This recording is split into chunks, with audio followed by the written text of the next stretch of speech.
heart of this conversation, to me at least, is a conversation about reclaiming America. And that in of itself is a multifaceted statement, right? For those of us who might have been politically disengaged, or have become cynical, or were never engaged, or the rising generation that, hasn't even found their place in that world yet, this is an invitation to reclaim our participation. And, my background politically is I haven't been able to vote for the last several election cycles. I just have an aversion. And so this is about me reclaiming my own engagement, better understanding that aversion, and then translating that aversion into something generative. And there's deeper cuts to the conversation of reclaiming America, right? In a lot of ways, the very systems and structures that the founding fathers and mothers of this country created have become captured. They've actually become captured for private interest or ulterior motives beyond the public interest. And so we have seen over the last couple hundred years, systematically, how the system had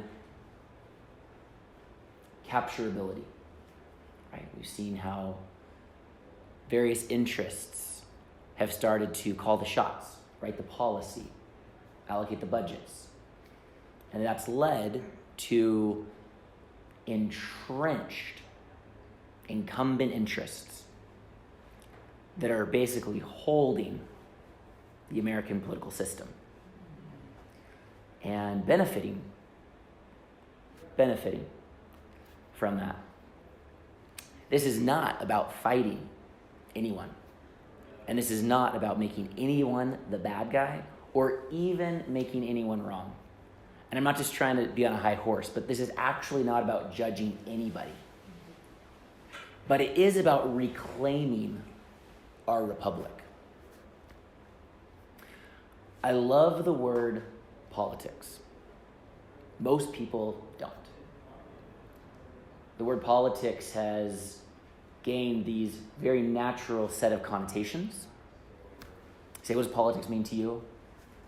People say lying, deceit, hypocrisy, vying for power, manipulation, money, greed.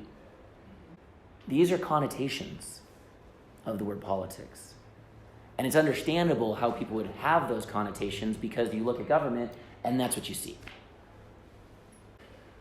However, there's a line from Confucius that says when words lose their meaning, people will lose their liberty. And I think that what he's pointing to is that the inventors of language were profound. And they were trying to use these things called words to help us to connect to the profundity of reality. And when you look at politics and you go back to the root, it's polis, which is a Greek word for city, or my city, or the place that I call home. See, politics is about caring about the place that you call home so much that you stand up, that you put yourself out there, that you're willing to take risk or sacrifice time, energy, and resource in order to steward that place that you call home as well as you can. It's about stepping off of your own farm and organizing collectively in order to protect that home, to protect the commons, to be able to make that place, whether it's the place called Carbondale or the place called Denver, the place called the United States of America, or the place called Earth, whatever place you call home, politics is your willingness to take action and bring your leadership forward in order to leave that home better for the generations that come beyond us. And so when I think about that Confucius line, and I think about the word politics, I start to get it. It's like, oh, if we start to just take this profound word, this profound concept of leadership and stewardship, and put it over here with all these negative connotations, then we say, I don't want anything to do with it. Then we're disconnected from the whole energy and that power of politics. So it's about reclaiming our own role as political leaders. And that's not a statement about government. It's a statement about stewardship of the place that you call home. And claiming everything that's a part of that place that you call home. We've talked about nature, we've talked about the animals, we've talked about all different groups of people. And government is a part of that. Government is a part of that. It's the systems and structures that our ancestors invented to help to do the politics thing, to help to organize systems, to help to be able to organize resources, bring them together, direct them for public benefit. We were just driving down here from Boulder today, and there's this whole network of roads and bridges and tunnels to get here. That's politics, right? That's having an idea of a way to make this world better. To be able to have people get from here to there. And then organizing resources and taking actions to be able to do that. And so all of this, all these systems, all these structures, the systems of municipalities, the systems of counties, the systems of states, the systems of nations, have been the output of that genuine political spirit to create and steward this place well. And then we find ways that ulterior motives slip in. And they slip into what was designed for public benefit. And they, through greed, or through short-sightedness, through selfishness, use that context of public benefit for their own gain. Another word that I love is republic. And the root of republic, going back in it, is care for the people. Right? So we live in a republic. A monarchy means that power is given through lineage. And a theocracy means that power is given through God. And those exist in the world. But we're a republic. And that means power comes because we care about each other. Legitimacy to rule comes from the people to make decisions in our behalf. And so to reclaim the word politics and to reclaim the word republic starts to get us energetically headed in a direction that leads to our own leadership. I grew up in a very religious household, Christian background, and the religion that I grew up in talked a lot about heaven on earth, a millennium of peace, a world that works for everyone. And I, from a religious doctrine standpoint, completely believed that. That felt completely true. I was waiting for someone to come out of the clouds and kind of declare that the millennium of peace had started. I couldn't wait for it every day. I was looking up, maybe it was late, 2000 came and went, and 2012 came and went. I was like, come on, what's going on? And, I got to thinking that maybe I was misguided in my religious background. Maybe there actually wasn't someone that was going to come and save me, or that was going to come and save all of us. Maybe that was just a metaphor for something to come within us, something to rise up within us. And I actually am starting to see that as politics, that we rise up, this energy of stewardship, of saying, I'm not waiting anymore. I'm not blaming anymore. I'm just leading. And I'm leading to create a world that works for all. So I started to kind of get with this about 10 years ago and said, okay, great. So I'm not waiting for someone to come and save the world, then I'm going to do it. And I looked at the world and I said, okay, what's the biggest problem? And I saw, extreme poverty in Africa. That's definitely the biggest problem. And extreme poverty in Africa is a very, very big problem. Went to school. I studied international security and conflict resolution, graduated summa cum laude, took it very seriously, and I was going to figure out how to make the world work. Started and founded an international nonprofit after I graduated from SDSU, and spent several years in Africa doing community development programs with rural communities in Western Kenya, helping to look at things like sanitation and water and agriculture and feminine empowerment, feminine hygiene, things like that. I love that work. I really love that work. And my time in Africa really changed me. But as I started to get a little bit older, while in Africa, I started to just better understand how the world was operating. Because before I'd thought that extreme poverty was just these people that hadn't developed yet. And that if we could just help them kind of catch up to where we were, then everyone would be good and there wouldn't be any problems anymore. And I was really shocked and confronted to realize that that's not actually what was going on. That extreme poverty in today's world was something that was actually being produced. It was an outcome of a geopolitical system that was subjugating people specifically in order to do at a global scale what's been happening here in America, right? Organizing and structuring things for ulterior motives and private gain, leading to mass suffering. So I realized that what I was doing was just hacking at the leaves of the issue, despite the meaningfulness of each leaf. And I didn't want to spend my life just hacking at the leaves. And I said, well, I don't know if it's possible to work at the roots of this issue, but at least I'm either going to figure it out or I'm going to die trying. And so that started this last 10-year process of a devotion to giving my life to figuring out what to do and then doing it to create systemic transformation.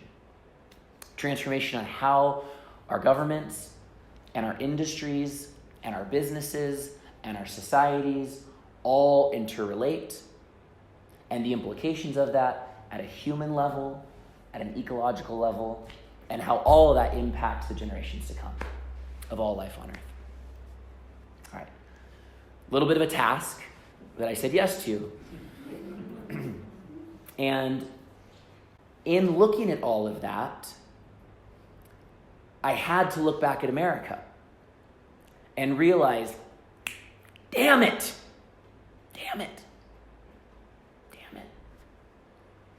The country that I grew up and I loved so much, that I was sure was the best thing that ever happened in this world, was driving that geopolitical system. Damn it. I grew up very proud to be an American. And in my early 20s, I started to become very ashamed to be an American. And I realized several years later that being proud or ashamed wasn't useful. There was actually something else. And it was something like leadership. Something like creativity. That was actually the most useful thing to relate to all of this. And I realized that if I wanted to have an impact in the geopolitical system so that we don't totally blow it ecologically, and so we don't totally blow it socially at a humanitarian level around the world, then we needed to create transformation in America. Okay, so the discovery process continued to go on. And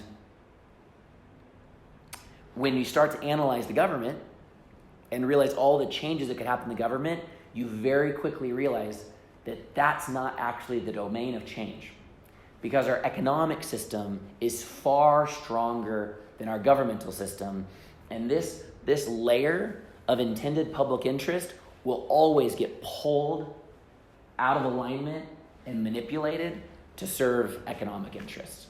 They're more powerful, there's more muscle, there's more strength. Okay, so if we want to create political transformation, we have to create economic transformation. And when you start to analyze that and peel it back and peel it back and peel it back, you realize, holy smokes, there's not actually a change that we can make in an economic model We can't go totally free market capitalism. We can't go all the way over to communism or socialism. We can't even drive conscious capitalism. We can't just bring benefit corporations or tweak incentives, because there's something deeper than our economic model that's stronger than our economic model that will always pull our economic model to meet its ends. That's us. It's our culture. It's what we value. It's the meaning that we make about what's meaningful. This is the heart of the system. We are the heart of the system. We don't need to look outside of this room to find and identify the center. And at the center of the center, there is a mechanism. It's a genetic mechanism, and that expresses itself cognitively. And by the most intelligent people that I know on the planet, they've identified that this is the center of our challenge. And it's what we call the win-lose mechanism, or the us-them mechanism. And it's a genetic propensity that goes back from the beginning. Because 100,000 years ago, the basic unit of survival was the tribe. Not the individual, not the nuclear family. The individual couldn't survive out there, nor could the nuclear family, but the tribe. About 150 people, organized, dividing labor and resources. That was the basic unit of survival. So in order to survive, we needed a genetic mechanism to know who was us and who was them.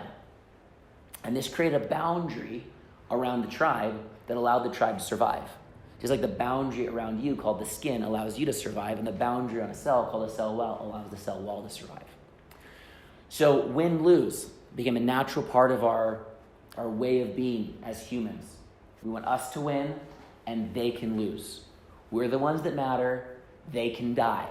We're the humans, they're the other, right? And so we see this represent itself, this win-lose mechanism inside of all of us, and it follows itself all the way through modern society. And when you got into agriculture and metal and standing armies, it became even more important. Because the civilizations that were good at the win-lose thing, they preempted war. And they killed the ones that weren't good at the win-lose thing. The maternal societies that wanted everybody to just be happy and connected and loved, they don't exist anymore. Because the win-lose societies killed them. And so win-lose continued to be selective as an advantageous survival genetic trait. If you can figure out who's us and who's them, and you're willing to kill the them, you win. So that's the story that's led us all the way up to this moment. And we are the winners of that win-lose game. Those genes of us versus them are prevalent and prominent inside of us. We look out and we see us constantly splintering reality into us's and them's, us's and them's, us's and them's. We're sure we know who the bad guy is. We know who the good guys are. The bad guys are wrong, stupid, and evil. And we are right, smart, and righteous. Right? In every group, you look, doesn't matter. They all hold that same frame. So if there's someone that you're certain is bad, stupid, or evil, you're inside that win-lose culture. Doesn't matter how right you think you are. Because everyone's just expressing it from their own vantage point, from their own upbringing, from their own cultural conditioning. But it's that win-lose that's at the center of all of it. And that same win-lose is what allows the CEO to be okay with somebody or something losing for their own sense of profit. So this win-lose mechanism is driving us, and we are driving our companies, and we are driving our governments. There's hope, though. The hope is that, remember that us group that I mentioned? We do something different inside the us group. We do what we call all win inside the us group. So everyone that's inside the family, we want to figure out how can we all win together. And we empathize with each other and we understand each other. We try and share resources. We try and figure it out, right? Whether that's a couple or a family or an extended family or a community or a race or an interest group, whatever it is. Whoever the us is, we just apply this different genetic code that makes us want to figure out how everybody can win. Okay, so we're at this moment in time where the win-lose mentality that we've put into military, that we put into multinational corporations, that we put into industry is turning into a lose-lose reality. We're actually running out of space for some to win and others to lose. And we're realizing at this moment in time, as we become a global species with very severe global challenges, that win-lose has become lose-lose. And the only solution is for us to extend our thinking and our belief of who the us group is to include everyone. And if we can do that, if we can move everybody in America inside of our circle of care and say everyone is deserving of empathy from me, everyone is deserving of dignity from me, everyone is deserving of innocence from me, then we beat the code and we win that level of the game. And we move into the future of America and the future of humanity. Because the only thing that's going to get us out of this whole mess is for us to be able to flip that switch from win-lose to all win. Because when we start to then run our cities and our communities and our businesses and our militaries and our international relations from an all-win paradigm, we start to get creative. We overcome that overly simplistic, opinion-based, right, wrong, good guy, bad guy, my opinion's the right opinion, your opinion's the wrong opinion. Because we're in that space, we're not even being creative. We're not even being generative. All that we really want is for the other one to lose because we're afraid of them. Because that win-lose mechanism has led us to believe that if they win, then we're going to lose. So we need them to lose so we can win. So we're not even really thinking about winning. We're just really thinking about them losing. And the quality of creativity that comes available in that is about this much. But when we can let that go and we move into all win, then all the creativity comes online. And it's not only just greater creativity because we're thinking that way, but because now we can actually start to listen to each other. Because lo and behold, everybody had something meaningful to say. The person we thought was stupid, evil, and wrong actually had an important perspective. The person that we thought we absolutely did not have to listen to had the key for us. And so as we go into an all-win perspective, we start to be able to see things from multiple perspectives. And we realize that red or blue or green or yellow aren't these like fully coherent ideologies that if we just make the whole world that way, everything will be okay. We start to realize that they're all actually holding different parts of the conversation. Republicanism is holding this conversation of making sure that human responsibility is being protected. And the Democrats are holding this pole of hoping that all human dignity is being protected. And the Green Party is holding this pole of making sure that we protect the commons. And Libertarian are saying we need to make sure we protect human freedom. And right now, these four conversations are fighting each other. But the only reason that they're fighting each other is because they're still running the same genetic program of win-lose, believing that somehow if we protect the environment, then that means we're going to threaten personal freedom. Or somehow if we make sure that everyone's dignity is honored, then people's responsibility is going to be compromised. Right? So we're fighting each other, and these are all little parts of the immune system saying, no, this matters, no, this matters, no, this matters, no, this matters. But when we move to all win, we don't even see it that way. We say, okay, what did you say? Okay, got it. And you? Okay, got it. And you? Uh-huh. And you? Uh-huh. And now I've got superior design criteria. I've got inspiration and information, a blueprint, because I don't want a world that just has a lot of personal responsibility but no environment. And I don't want a world where everyone has equal things, but we've lost personal freedom. I don't want any of those worlds.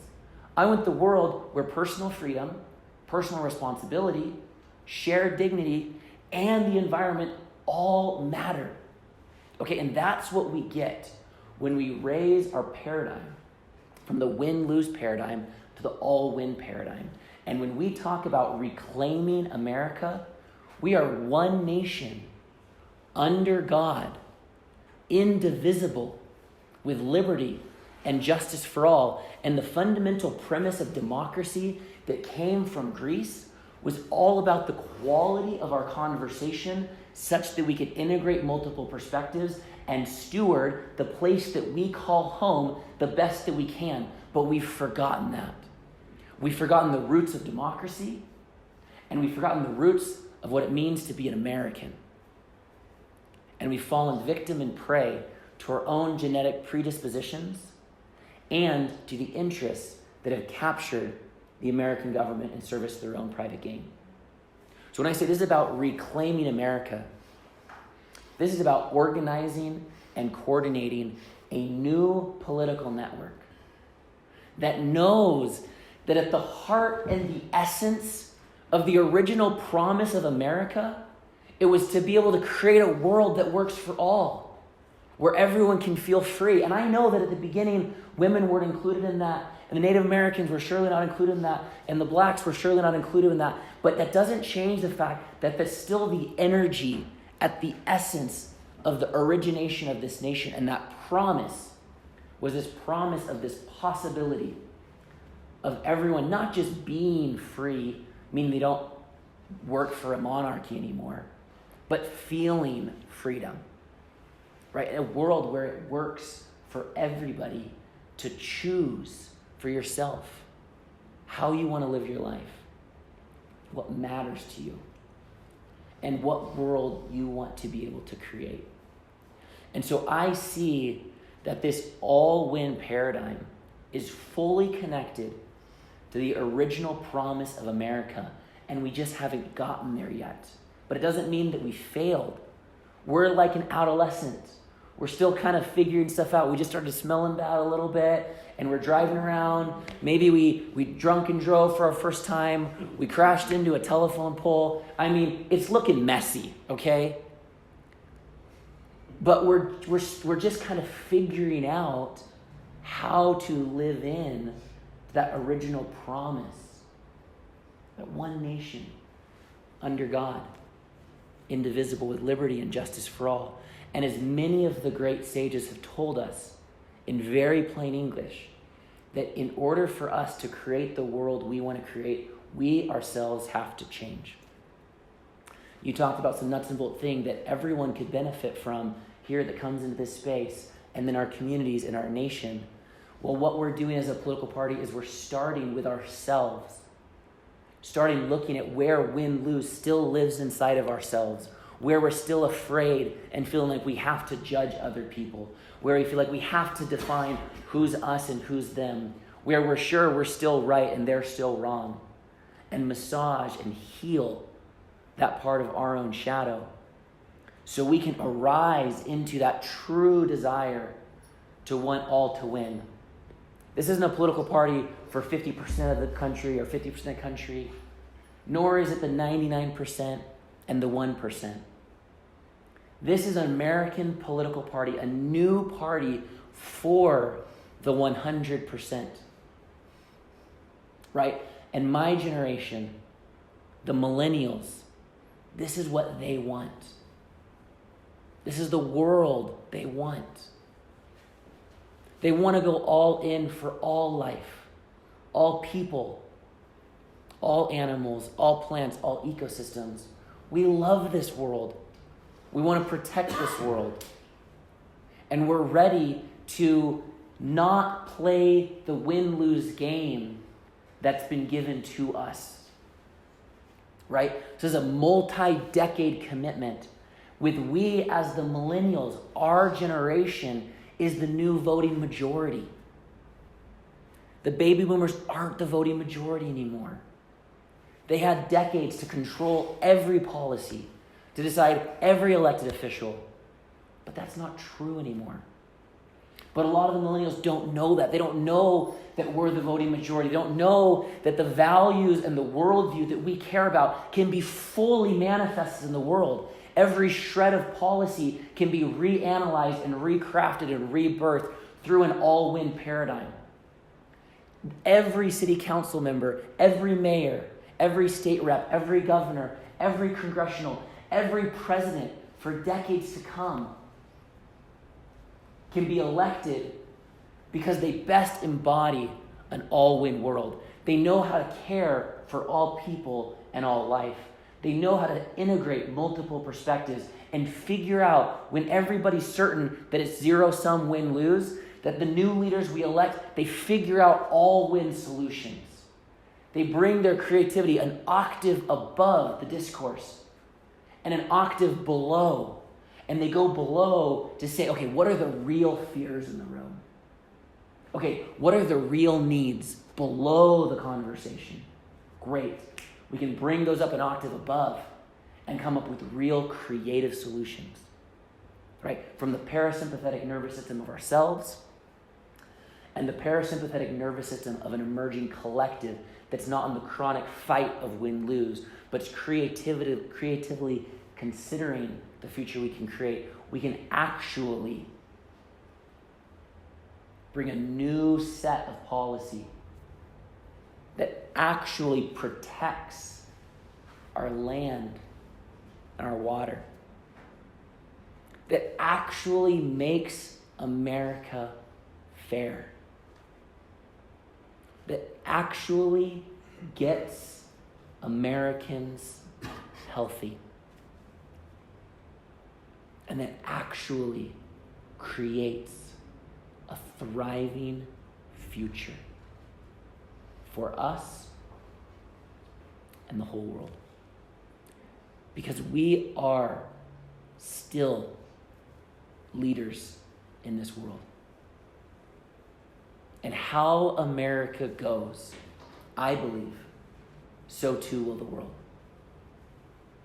And so this conversation about reclaiming America is about reclaiming our leadership in this country and reclaiming our leadership in the world so that we, as a growing, rising, empowered millennial generation in partnership with all the other generations that see the value and virtue of what we're bringing forward, that we can actually invent and lead an all-win world.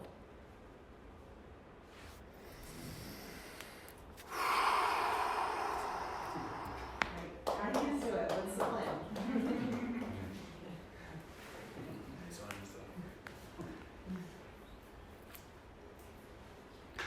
It starts with each of us. It starts by coming together. Before there was an America, there was a group of people that believed there was America that was possible. Before there was a man on the moon, there was a group of people that believed that a man on the moon was possible. Before we're going to undergo a multi-decade rebirth of this nation, it's going to start with a group of people that believe that's possible. So the stage that we're at right now is we're building the network of people who say, that's it. That feels right. That sounds right. And I'm going to now lend my participation, lend my genius, lend my skills, lend my resources in order to help to make that a self-fulfilling prophecy, right? So as we start to aggregate a growing network that's inclusive of more millennials and other generations and other races, right? Because we're seeing that right now we have about 60% of Americans that are kind of in the two-party system and 40% of Americans that are fully independent from that system. That 40% is the voting majority. So the unorganized Americans that are politically active are already the voting majority. Now, you look at the rising generation that's never been engaged.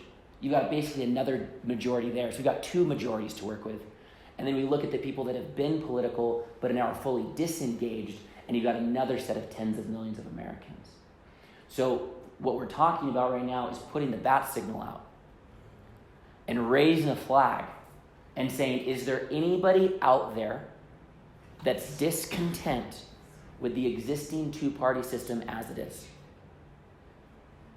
Anybody, right? I know you two are. So then we can start to organize. We can start to come together. And we're structuring right now a 2022 campaign that's designed to be a very deep grassroots campaign. And so we're already identifying mayors and city council members across the country that are devoted to this all-win paradigm. And we're building the platform and the organization capacities so that we can run a national all-win campaign to reclaim America and have the organizational capacity, the messaging, and the voting capacity to be able to start to elect a new generation of elected leaders in our cities, our counties, our states, and our nation. In 2020, we're running a national launch campaign of the party. We're calling it Choosing an All-Win World. And that is the biggest way we can put out that bat signal and wave that flag and see how many millions of Americans are ready for something that seems more like sanity, something that seems more like wisdom, something that seems more like true leadership. And we intend to build the network of several millions over the course of 2020 and then build that momentum and ground it in the 2022 election cycle. And every election cycle thereafter, we run more campaigns and put more people in office while we're transforming ourselves, while we're getting more organized, where we're training the millennials to be the leaders of the future, while we're becoming better at building the voter base of the millennials, while we're running campaigns that aren't only just running for office, but are initiating the general public in the systemic transformations that we need, moving the conversation from inadequate conversations around how to get more people health insurance to adequate conversations around how to make humans healthy. Moving from inadequate conversations around just how to get a little bit more clean energy and moving into adequate conversations of how do we regenerate our soils? How do we regenerate our forests? How do we regenerate our oceans? And what is the new infrastructure of the future that will be able to sustain the next millennia for humanity, right? So we have some real deep conversations to go into, and we're building the network, right? Just like the people that had the idea of America and just like the people that had the idea of the Apollo projects, we can start to come together and commit to a multi-decade arc of reclaiming America. That's what OneNation Party USA is devoted to, and we are beginning to find out, based upon what we're sharing, who's inspired. And not everybody is in. We've got people that are just really connected to the Republican side, really connected to the Democrat side, really connected to other things, and that's wonderful. But there's a lot of people who are saying, that's not my thing.